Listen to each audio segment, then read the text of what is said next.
19 जनवरी को आने वाले UFC इवेंट में अगर इस्लाम आरमान को हरा देता है तो उसका अगला मूव होगा मिडल वेट चैंपियन को चैलेंज करना, यानी he will move from 70 kg to 83.9 kg।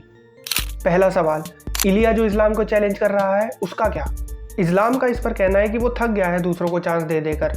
I'm tired to give chance the small guys, you know. मान लो अगर फाइट हो भी जाती है और इस्लाम जीत भी जाता है तो उसको क्या मिलेगा? इलिया का नाम? उसको नहीं चाहिए उसका नाम। इस नाम के बदले इस्लाम का क्या क्या रिस्क पर है? उसकी विन स्ट्रीक, उसकी बेल्ट।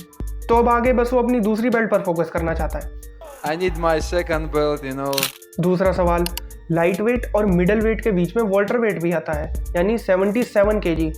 तो इस्लाम वॉल्टर वेट के चैंपियन को क्यों नहीं चैलेंज कर रहा? वो सीधा मिडल वेट पर क्यों जा रहा है?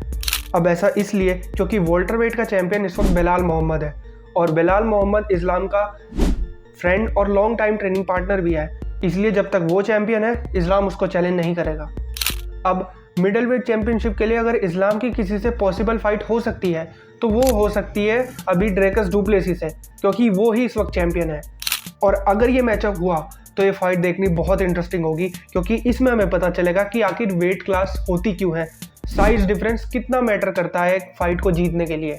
देखो, इस्लाम की स्किल्स पर तो किसी को कोई शक नहीं, लेकिन अगर इस फाइट में ड्रेकस के पास कोई एक विनिंग फैक्टर होगा तो वो होगा उसका साइज, क्योंकि ड्रेकस डुप्लेसी इस्लाम से साइज में काफ़ी बड़ा है। बाय द वे, अगर इलिया और इस्लाम की फाइट होती भी है तो आपको क्या लगता है कौन जीतेगा इनमें से?